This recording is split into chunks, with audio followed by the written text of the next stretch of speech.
stands for the honest understanding God gives is now. When is now? In the middle of your addiction, your affliction, as you sit and reminisce on your past pains and abuses. A thug for Christ is someone willing to mend the broken while guiding the lost to God, despite your circumstances and situation, and showing the unconditional love.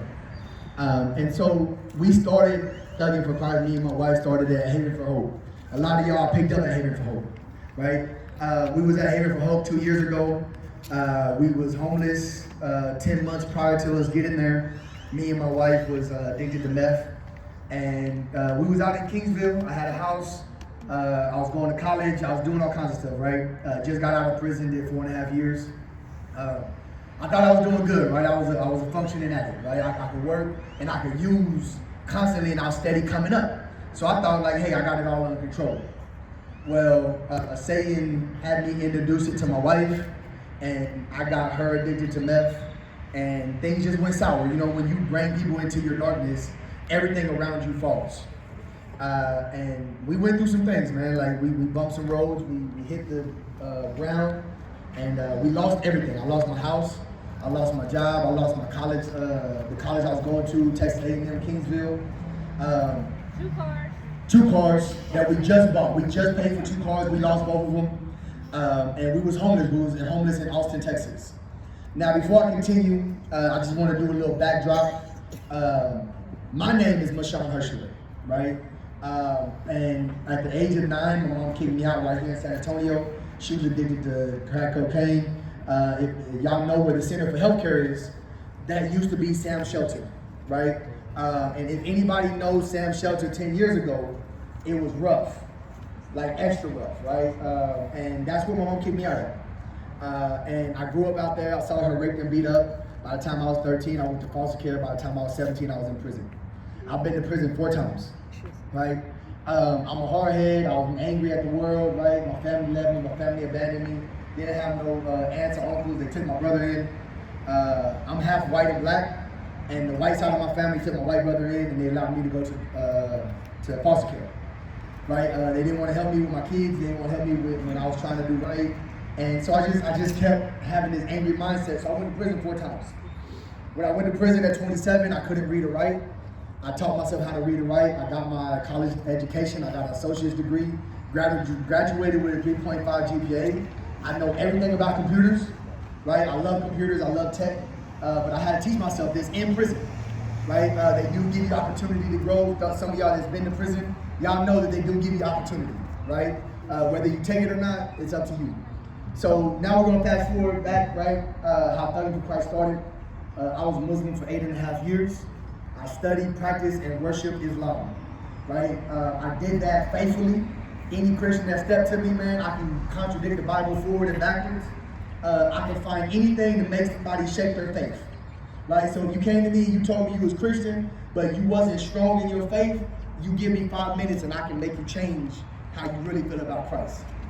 Well, while I was at Haven for Hope, I was hungry, right? I was broken down. My son came to me, my oldest son right there, Brandon Hirschler. He came to me, his mom dropped him off because he had 2 felony warrants, right, at the age of 12. So he was already walking in my path, right? 11 he had that. And so he was already walking in my path. His mom thought it was best for him to come live with me. Me and Brandy that night prior to, she prayed. I told her to pray to God because I didn't believe in my God as much as she believed in hers. She prayed to Jesus and told Jesus, Lord, please bring our kids back into our lives. Let us be parents. Let us have unity with them, and so on and so forth. The next morning, his mom called me, and he was in my custody.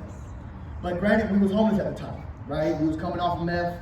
We were still coming off of drugs and everything, and we were bouncing around from hotel to hotel. We ended up in a shack out in the middle of nowhere, out there by Austin, way out in the middle of nowhere. For 3 days, we was in the shack. We came to San Antonio. We fought for 2 weeks to get into San Antonio. We stepped in intake. So all y'all, most of y'all from Haven for Hope, we stepped in intake for 2 weeks, right, before they even allowed us to get into Haven. And then when we got into Haven, they tried to kick us out, right, because we wasn't residents. And I had to fight there too. And then they finally moved us to the members. And then they called CPS on me 3 times. They tried to look for every reason or excuse to kick me out, right? But we grinded through. We made it through. We suffered it through. And one day in Haven for Hope, God came to me, right? And beyond a shadow of a doubt, he spoke to me, but he only said 3 words, right? He said, I was there. And it broke me down, it made me cry, it made me realize that through all the times I was in prison, through all the times I was running the streets and hurting and feeling like I was alone and abandoned, and all the times that I would look at my brother and see him with my family, and I would yearn for that. Well, the whole time I had a Heavenly Father, right? He protected me through everything, right? I ran the streets with the roughest of them, right? But I survived, right? I've been to the penitentiary several times, never had no commissary, no mail, no visits, no nothing. It was always just me. And you can't get no lonelier than that than when you go to jail, you got nobody by your side. Everybody getting letters and stuff, you ain't getting nothing.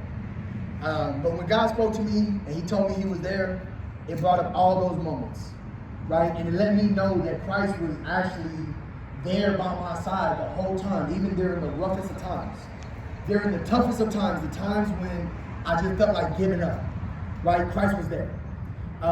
2 months after I got out of prison, I tried to commit suicide. You can see it visibly, right? You ain't got to step up to me, but right here on my arm, right, I have a scar that goes from the top to the bottom, right? And I went deep. And by the grace of God, right, I cut over 2 veins, cut the cartilage underneath it and on top, but the veins, I skipped it. So that right there was a blessing from Christ, you know what I'm saying? I didn't know why he let me live, but I just knew that, hey, I might have a purpose, maybe. 2 months later, he got with me. Yeah, then I got more, but so Thugging for Christ, the whole mindset about it is not only to feed you guys, to clothe you guys, but to get to know you guys, right? To create some type of community to let y'all know that y'all don't have to go through the struggle by yourself, right? Man might fail you, right? People might fail you, but there is one that will never fail, and that's Jesus Christ. Yeah. Right? If you truly believe that, right? No matter how hard life gets, no matter how bad things get for you, right? If you can lean on Christ, then you can prosper, you can overcome, right? I mean, I'm an abandoned child, I'm an orphan, right? My family didn't want nothing to do with me, and I made it, I survived, right? I created my own family. My brother's a friend of mine, Taylor's a brother of mine, right? His family, I got the pastors in there, right? That family. So I got a big, huge family that cares about me, and none of them are blood. None of them are blood, right? So blood doesn't define a family, right? It's the love that you have for an individual that defines that family. And I want to let each and one of y'all know that I love y'all just as much as I love my brother. I love y'all just as much as I love my kids, right? But the reason that I love y'all is not because of what y'all did or didn't do. It's because Christ first loved me, right? He gave me the mercy and he gave me the grace to save me when I've done a lot of wrongs in my life. I hurt a lot of people, but he decided to save me anyways. And he asked me to do one thing, just to love his people, right? To be there for them, to try to help them, to try to do for them, to try to be that helping hand at any means necessary, right? So, I mean, I do have business cards. On those business cards is my personal cell phone number. Y'all are more than welcome to take my personal business card and my personal cell phone number, and y'all can call me, man. If y'all need to talk to somebody, call me. If y'all need somebody to pray with you, call me, right? If there's any way that I can help, right? If I can't help you, I can direct you somewhere that can help you, right? But I do it all from the kindness of my heart. I live in projects. I live in the projects. I still live in the projects. We live in Section 8 housing, right? We don't have a lot, right? But the thing is, it's not about what we have or don't have. It's about the effort that we are willing to put to helping people, right? And what we want to do, we want to help you. We want to love on you. We want to be there for you. We want to be your friends. We want to be your support, if that's possible. And like I tell everybody else, right, that the only way for that to happen is if y'all allow us to. We can only help you as far as you allow us to help you, right?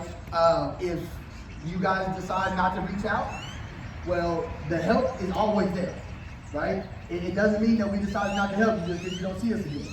But it's a two-way effort, right? It's we introduce ourselves, and y'all have to reach back out so we can reach back out too, right? So all the volunteers here are some sorts of pastors, ministers, They have services available, right? They have church houses, they have ministries. If you know somebody that has families, we got somebody that does children's ministry. So you right here, right now, right, you have a whole host of support, right? You can utilize it however you see fit, right?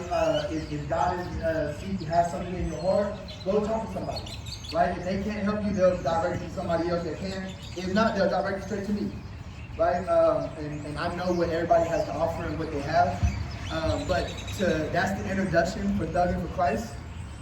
So here in the next few minutes, we're gonna start getting ready, getting everybody inside, seated. We're gonna go ahead and get the dinner, the feast started. And then while the feast is going, I'm gonna let my lovely wife tell her testimony. There is the scripture also I wanna read.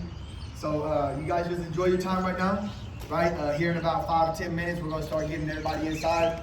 So the volunteers would get ready to help pass out the food, get the plates and stuff set up, and we can get this big party started.